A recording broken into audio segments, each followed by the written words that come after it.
2, 3, 2. Come on. Come on. And we're recording. But yeah, no, you said thank you for having you back on. I always tell everyone this. I have no boss. This is a one-man team. So if I invite someone on, it's because I want you on. There's no one saying I think you should have on this guy. I think you should do X, Y, and Z. No. If I don't want someone on, I'll ghost them. I just don't talk to them anymore. I don't care. But you're an awesome guy. And your book, Under Fire, The Untold Story of what happened at Benghazi, which is on Audible, will be in the description and sticking in the top comment. The one thing that really got me more than anything, just because I get interested in odd things, is just how fortress-like embassies are. I had no idea. Yeah, Tommy, there's a long backstory of tragedy leading to the fortress-like atmosphere surrounding U.S. embassies. And actually, from a historical perspective, it goes back to the 1983 and 1984 embassy bombings in Beirut and Kuwait, which led to what was then called the Inman Commission. And that was chaired by one of my mentors, Admiral Bobby Ray Inman, who teaches at the University of Texas at Austin.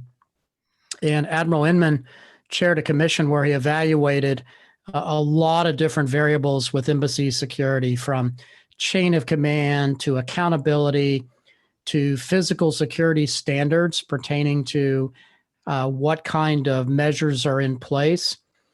And that's really become kind of a watershed moment in physical security as it pertains to U.S. embassies. Now, what happens over time, like any other bureaucracy, is workarounds. And if you look at Benghazi as an example, that was a special mission compound, and they had waivers which waived all the security requirements because of the needs of the Foreign Service. So what happens in any kind of bureaucracy is over time, their workarounds do develop because the construction of a, to use your words, fortress-like atmosphere around a U.S. embassy it takes an extraordinarily long period of time. And the physical security standards are just over the top, but over the top for the purposes of saving lives. Yes.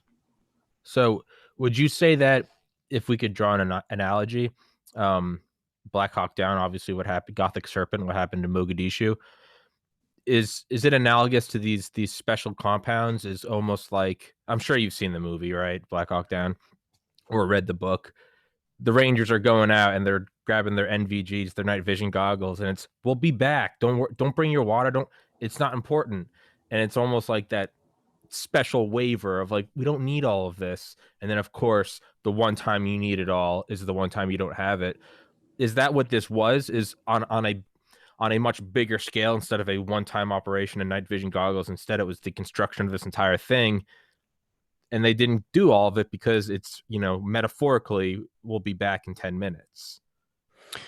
Yes. In essence, and Black Hawk Down is a very interesting kind of analogy as you look at Benghazi, is the one thing that I've learned over the course of my professional career is that when things go bad, they usually go bad catastrophically and extraordinarily very quickly, meaning there's a series of domino effects that kick in. And much like Black Hawk Down, which was a great movie, by the way, but Benghazi, in many ways, when you look at that in retrospect, is a challenge because of a couple different reasons. One, the intelligence stream leading up to the actual attack. Point two is, by Vienna Convention, it's the host nation's responsibility to protect foreign diplomatic facilities, which is problematic in an area when you don't really have a stabilized host national force to protect facilities. And then mob violence historically has always been extraordinarily difficult to protect against, much like we saw on January the 6th at the U.S. Capitol. Yeah, which you talked about. Yeah. Yeah, if you look at mob violence historically, you can think of, just for the benefit of your listeners and watchers of this, is in 1979, we had mob violence attack in Islamabad, Pakistan, where the U.S. embassy was overran.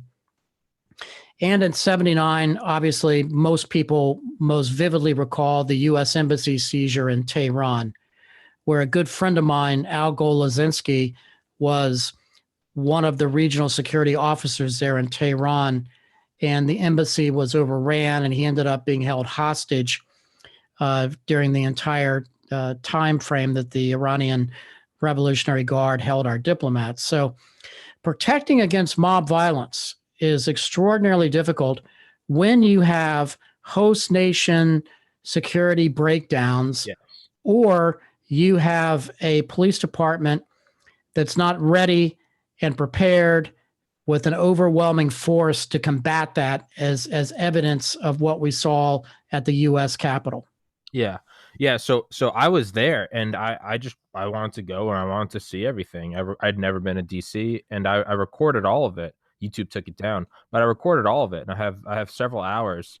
I had never seen anything like that, to where it's I use this analogy a lot when talking about technological development. Futurist Ray Kurzweil, who's been the scientific advisor, I think it was Reagan, Clinton, Bush, and a little bit of Obama. He always talks about how when technology develops, like cell phones, keyboards, text or speech to text, it's a lot like a tsunami, in that for 99% of the tsunami's life, it exists as this mound moving across the open ocean that, unless you're specifically looking for it from, geospatial satellites or buoys or whatever, you don't know it exists. Obviously, with our technology, we do know it exists.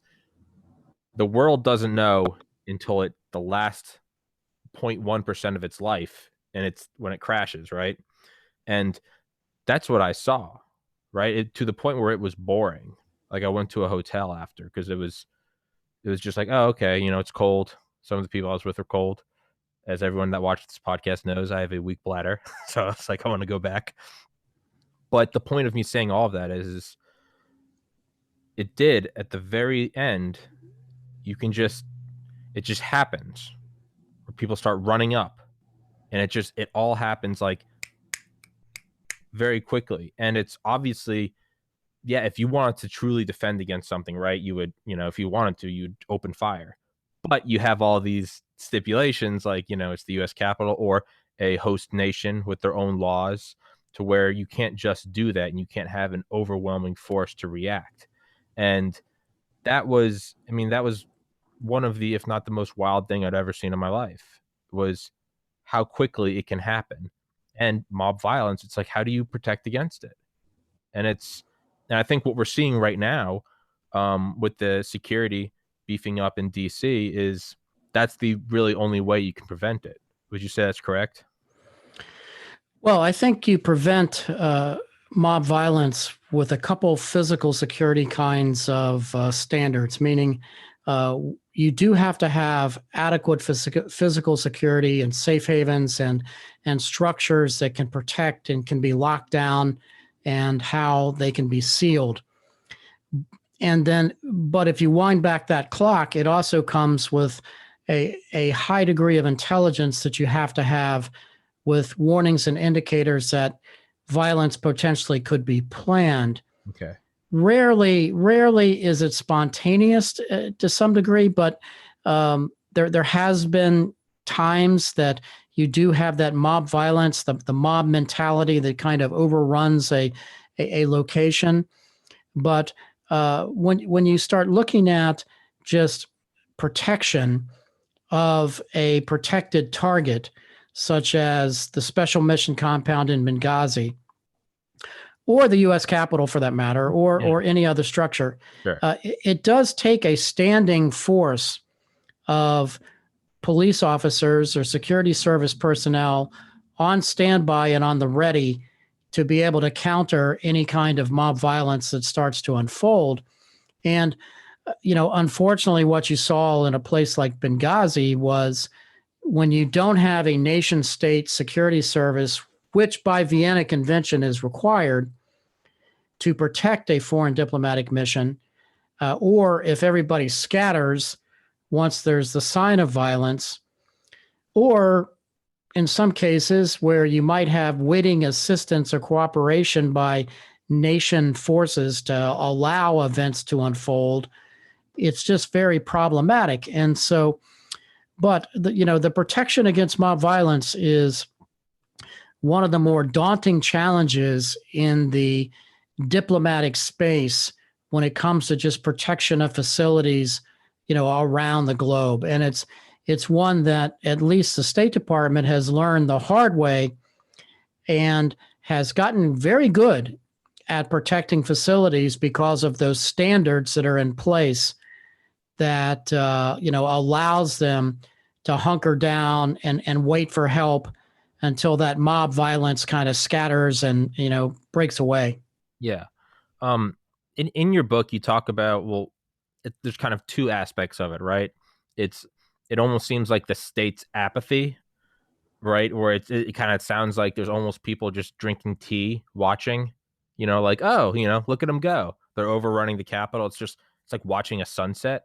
Not to paint everyone with a broad brush, but or like you talked about I believe it was an Italian ambassador drinking, at a seat in the cafe as this thing's being lit on fire and the guy's crawling out of the window and the AK bullets are popping by his head. Is there, I mean, is this question that I'm about to ask, is it just answered by what you said earlier? This one had kind of special waivers, but it seems like they had a pretty low tech solution to this first world nation's high tech compound, and it was just light everything on fire. Like, can that be used to just negate anything? Just light it on fire? Yeah, fire as a weapon is something that, at least in modern history, from the protection of diplomatic facilities, is something that we first experienced in 1979 in Islamabad at the U.S. Embassy there when a mob overran the diplomatic facility and set it on fire. Now, hold that thought, Tommy. That was 1979. Okay.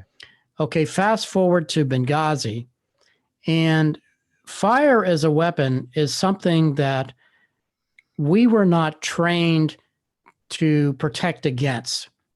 Now, granted, you could say we should have and could have, going back to the 79 model in Islamabad.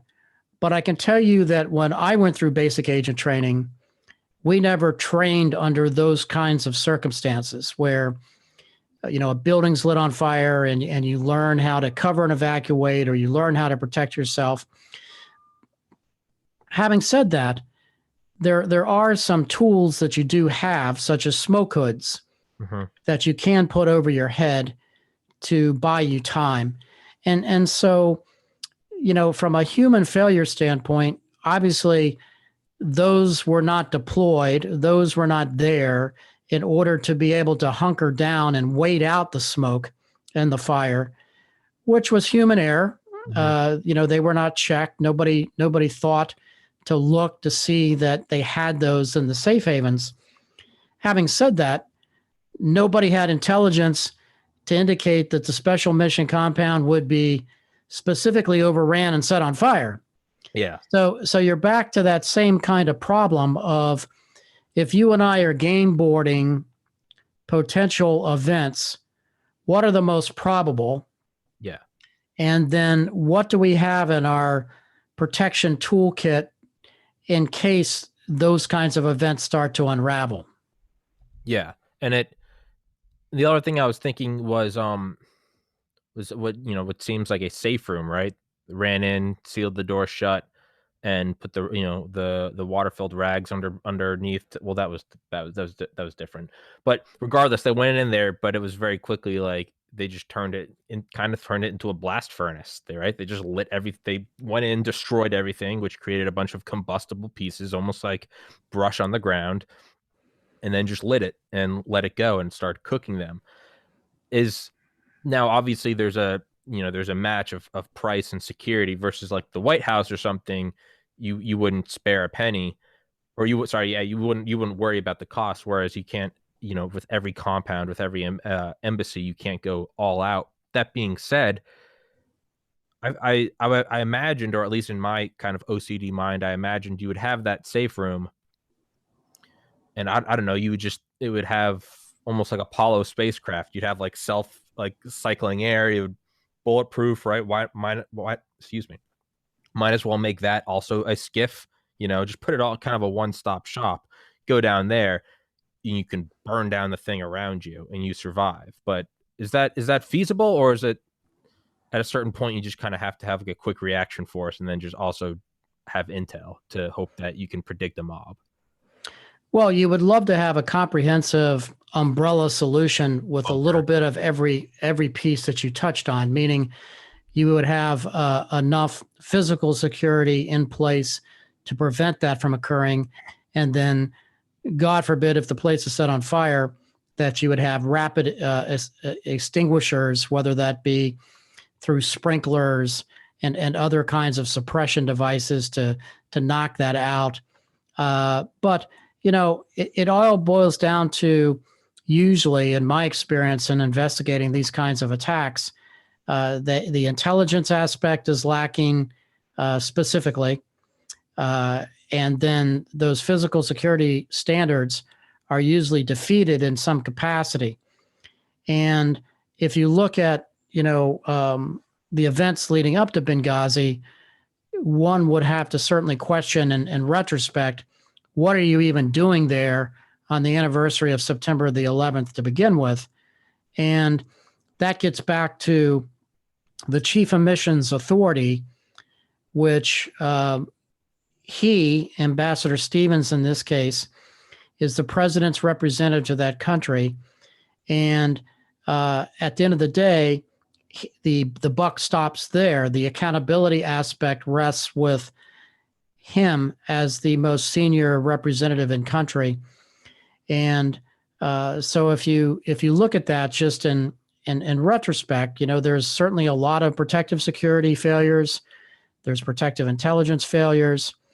There's inadequate emergency action plans that were in place in order to carry out a rescue. But in many ways, Tommy, the Foreign Service has always been that way, meaning you are consistently in these places that are a day or two away. And even with our U.S. military footprint all around the world, in some places better than others, it still takes a while to get there. And if you look at the speed of how these events unfold, there just simply isn't enough time, unlike in the movies, for Delta Force to swoop in and save everybody. Now, having said that, I think there has to be some common sense and practical kind of evaluations that takes place in a lot of these kinds of attacks. Meaning, if you look at Benghazi and you think about the quick reaction force that was not that far away, namely the CIA team that was on standby to help, those are pretty good backup personnel that you have that can get to you very quickly. And certainly on the day of this event unfolding, their actions were heroic in getting to the compound and helping rescue everybody that was there. So, that's just the perils at times, I think, of being in the Foreign Service at some of these outposts where you don't have a stabilized security and law enforcement in country to be able to prevent these kinds of events from unfolding. Yeah, and by the way, let me know if this is too loud. I just pulled the microphone a lot closer. For everybody listening, I'm this is a trial by fire, figuring out how to use this microphone. But it does seem like there almost does seem to be like a tragic parallel between Benghazi and Mogadishu. Obviously, completely different things, but I mean, just for starters, it's just we can't seem to find an AC-130 gunship. Seems like that's always a problem. Is there's never one close enough. And then it's also, right, it's optics, the Marines leaving, and it's no get off, change into civilian clothes. It can't look like the Marines are invading, right? Again, it's the optics. It's no, what's the line from Black Hawk Down? Washington and all of their infinite wisdom has denied you like close air support and like Abrams tanks. Where is that? I mean, now am I just, slowly learning something that's probably as certain as death and taxes, that, the home base, the headquarters, whether it's Moscow, Beijing, or Washington, there's always going to be just that almost stereotypical trope of like, the main bureau thinks that you shouldn't do this because they're looking at much bigger chess pieces versus the guys on the ground that are like, I need air support. Is that just a thing that's probably destined to be part of like humanity until the end of time? Just that kind of friction between the higher ups and the guys on the ground. You can't have AC-130s get off the plane, change into civilian clothes, get back on. Does that always just be a problem? Yes, I would like to say that on a practical level that would not be the case, but I've long since given up hope that optics and perception doesn't matter, and optics and perception of events do matter, and especially when in the course of foreign policy, when Americans are stationed in these outposts around the globe, and that literally your closest help is an aircraft carrier away, or if you're lucky, the next nation away.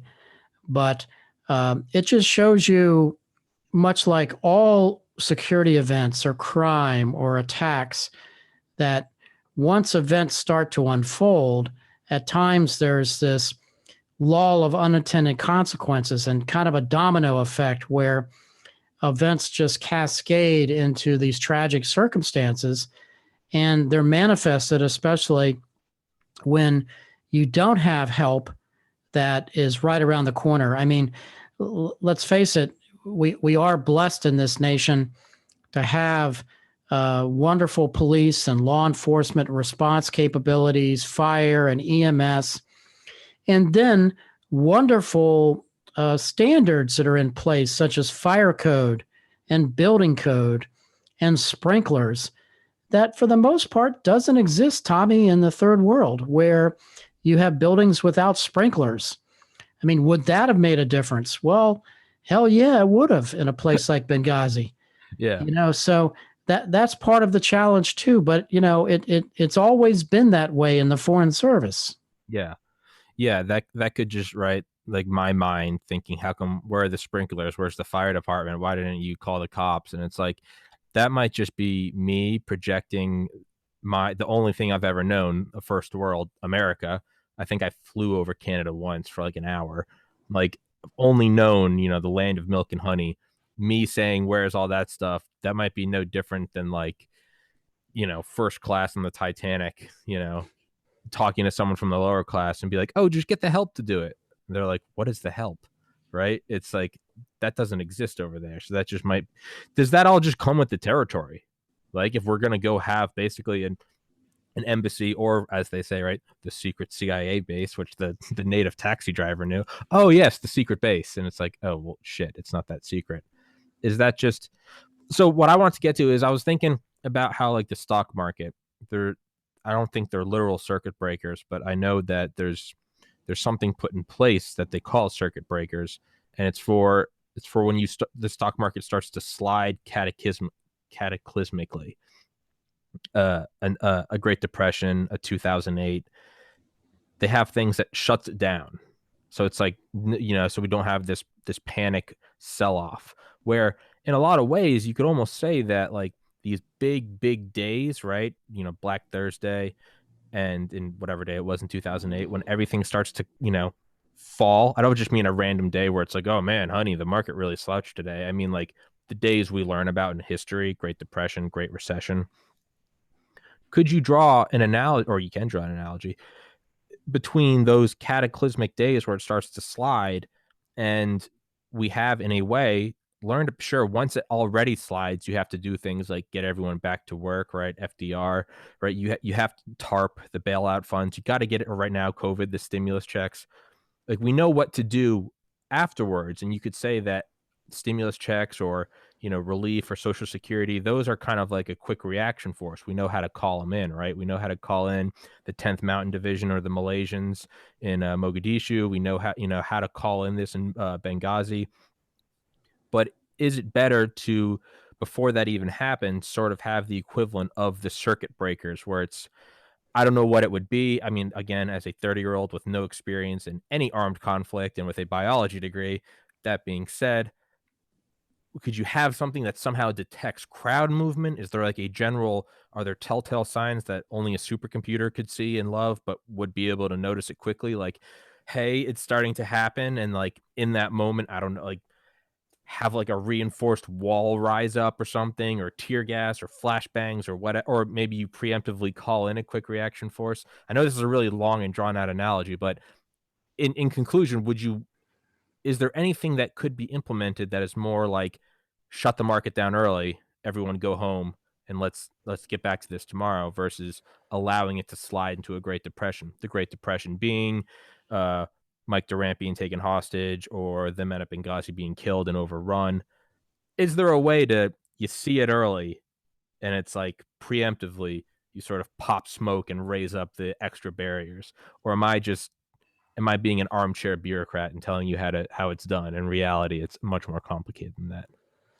Well, I think you've kind of touched on Benghazi and in many ways, like most people feel, meaning, but to answer your question, there are tripwires that the State Department consistently monitors in concert with the intelligence community to look at those rising warnings and indicators of your threat streams.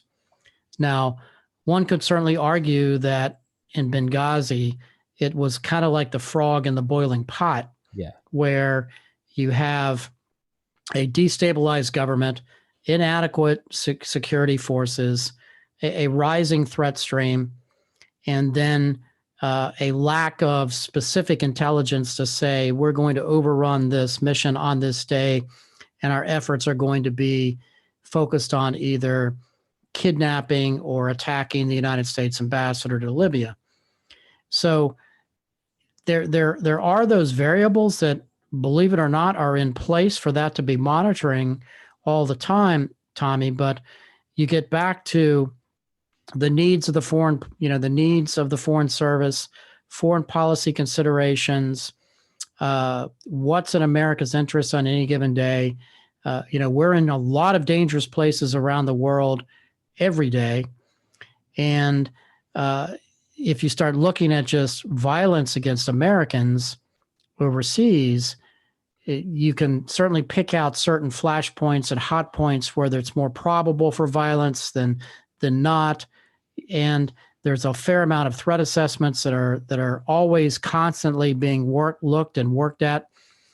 But at the end of the day, the buck stops at the United States ambassador to that respective nation.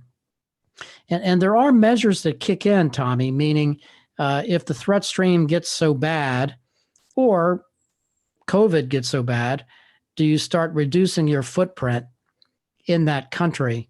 You start sending people home. You start sending dependents home. You start sending non-essential personnel home.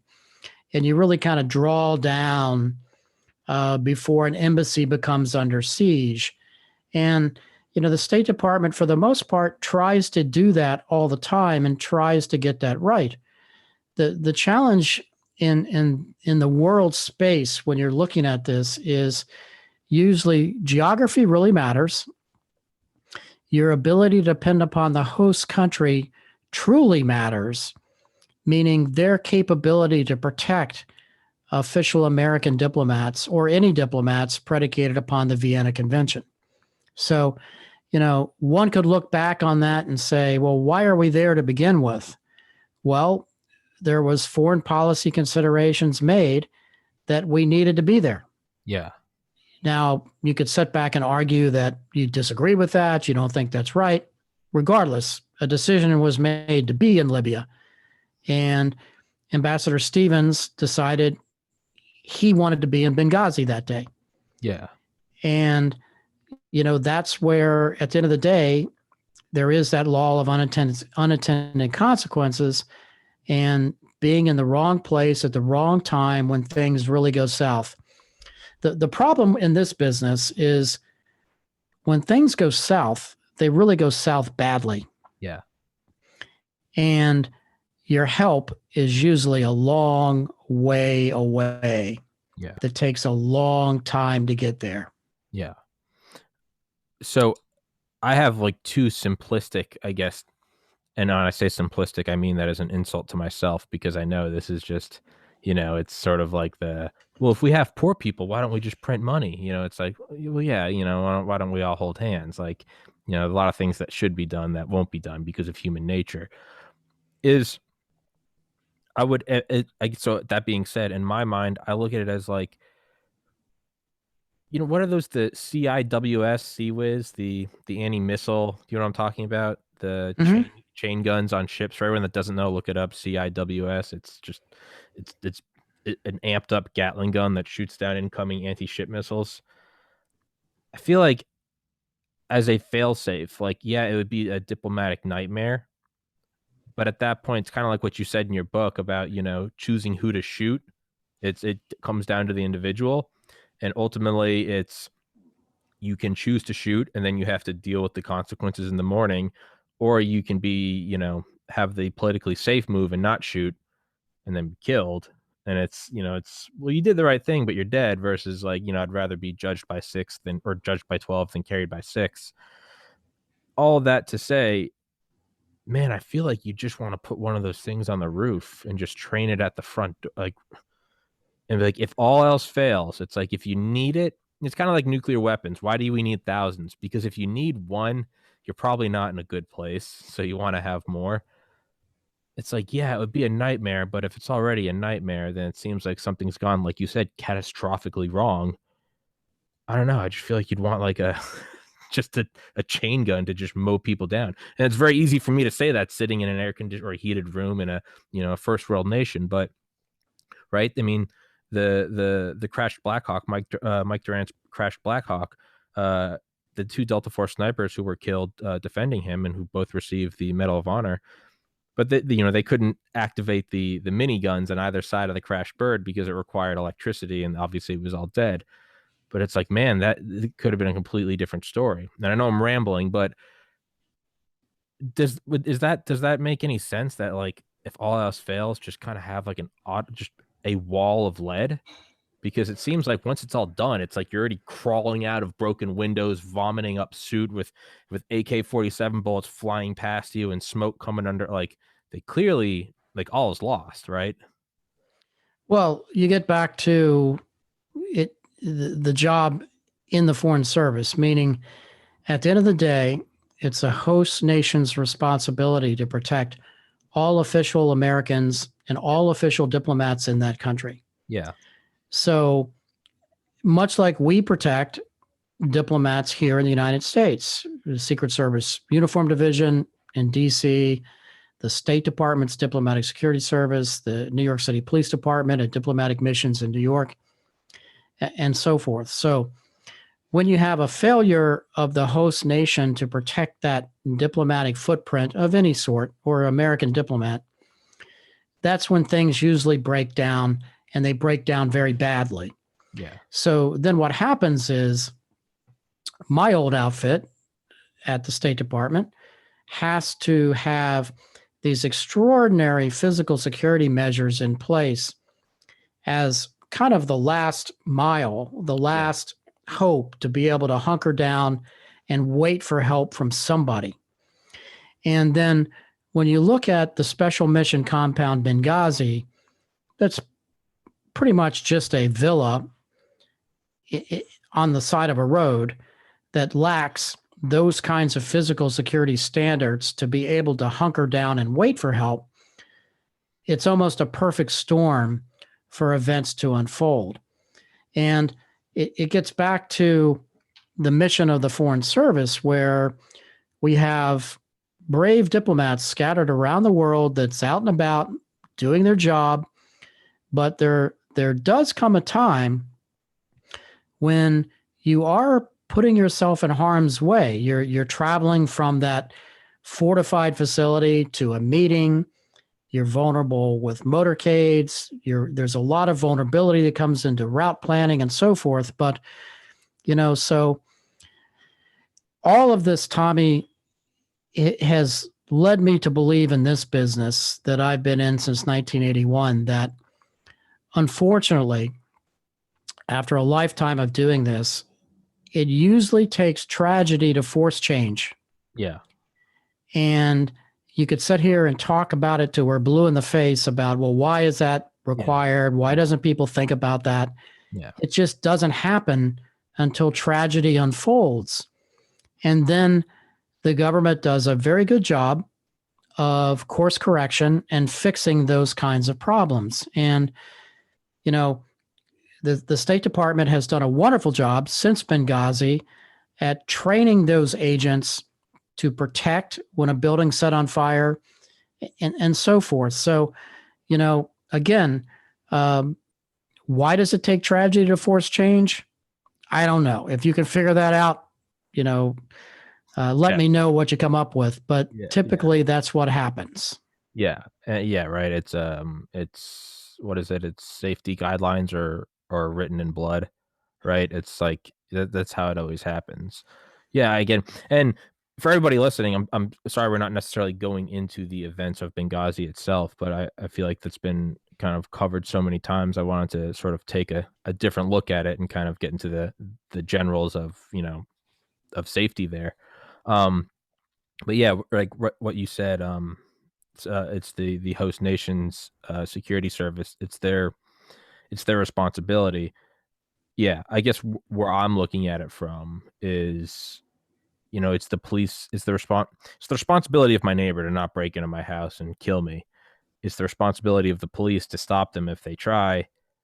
But ultimately, you know, I'm gonna have a shotgun. I'm not gonna wait for them to get here. I hope they get here in time, but I'm going to assume no one's gonna help me, and hopefully it doesn't come to that. But I feel like that's how, I guess I look at it, is I would assume that no one's coming to help, because when they don't come to help, that's when we get horrible, horrible outcomes like this. And like you said, we can sit here and talk about what should have done and, what we should have done. And there should have been anti-aircraft, or there should have been a SAM site on top of the Statue of Liberty to shoot down the planes that went to the World Trade Center. It's like, yeah, someone should have also killed Hitler when he was a baby. Like, it's very easy to look back at it. And I know I've got you for 5 more minutes. In the same way that, and this might be beyond the scope of this conversation, it's 100% speculation, but in the same way that drones have completely changed the way we interact in foreign lands, whether it be in Qatar or Yemen or anywhere in the Middle East, just being able to, hit something with a Hellfire missile. Do you think that same potential or future, maybe it's an inevitable future, does that exist to have drones on the ground? And I know it doesn't necessarily need to be like some Star Wars drone, but whatever. Is that a future? And maybe it's in 10 years, maybe it's in 20 years. Is that a future where something like that would exist on the grounds of an embassy or a special compound? It's, break glass in case of emergency, press red button in case of overrun. And because, right, we can amplify forces by putting in Predator drones and Reaper drones, and we don't necessarily have to have a pilot there. Did the pilot sleep well? Is the plane gassed up? How's his oxygen? Blah, blah, blah. How's his fuel? You can just have a Predator drone, and then when it's getting ready to end, you have a new one en route, and, you never break the chain. Is that a future of just the equivalent? If 50 years ago you had talked about the Predator and the Reaper drone, they'd look at you like you're like you're high. But that it's now it's a reality. It's an old reality now. Is that a reality in the future for things like the State Department? Just, it would be whatever the equivalent is of a drone on the ground. I don't know what it would look like. I don't know if it's as tall as me. Is it a human? Does it even need to take on the human anatomy? but just something that you don't have to wait for, like you said in your book, SEAL Team 6 or CIA Special Activities Division or Delta. Like you said, everyone thinks Delta's just going to come breaking through the door. And it's like, there's a lot more than that, right? Is it a carrier fleet? Is it I know I'm rambling on and on again, but do you think that's a potential future? I do. I think technology solutions have always been not only for American national security purposes, whether it be the creation of the stealth bomber, or for that matter, even the M16. When you start looking at innovation and technology, that certainly is something that's always on the forefront when it comes to physical security measures. And certainly the deployment of small little drones, perhaps in retrospect, would have been a fascinating kind of exercise to think about in Benghazi. Having said that, when you start looking at some more simplistic measures that certainly would have made a big difference, smoke hoods. If all the agents had smoke hoods, and they could have put one on Ambassador Stevens to just buy some time till the fires and the chemicals all burn out of the building. That certainly would have made a big difference. So, but in fairness to the agents that were there, they have right down the road a quick reaction team from the CIA, and those folks are pretty darn good. And you have backup close. Perhaps you don't have the physical security that you would like, but you're trying to do the best you possibly can, predicated on the circumstances. And I think it's been my experience, Tommy, in this business, even if you look back at some of the more catastrophic embassy attacks over time, it usually boils down to those kinds of basics, even going back to, the U.S. Embassy seizure and when in Saigon in 68, Tehran in 79, Islamabad in 79, and most recently, and in Arab Spring, of course, too. But what we saw there unfold was the physical security of a lot of our facilities just kept the bad guys out. So if your physical security measures are good enough, you can keep the bad guys out. And then it's just a matter of time before help gets there. Yeah. I've got you for one more minute. I would like to have you on again if you would be so kind to come back on my podcast. Also, do you have any form of podcast? I do. Yeah. I do have a podcast that you could find on our website, which is at Ontic, ONTIC. And I'm the executive director of the Center for Protective Intelligence, where we study all kinds of physical security and protective intelligence issues and so forth. And so I appreciate the ability to plug that on your podcast. Absolutely. It's very kind of you. But we talk a lot about protective security measures and failures and protective intelligence issues and so forth. So check it out. Would you be willing to do another episode where we specifically talk about that? Talk about our center? Yeah. Talk about everything you do, or is that classified? Or no, it's not classified anymore, Tommy. I'm okay. No longer in that space, but I'm sure that's something we could work out.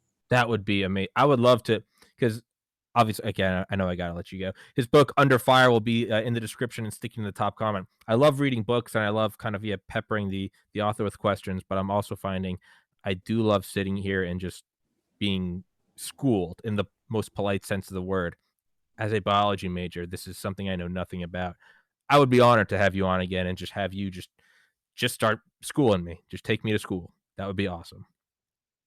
My pleasure, Tommy. And I thank you so much for having me on your podcast. Thank you, sir. Mr. Fred Burton. Again, everybody, the book, stick it in the top comment. Will be in the description. It's awesome. It's terrifying.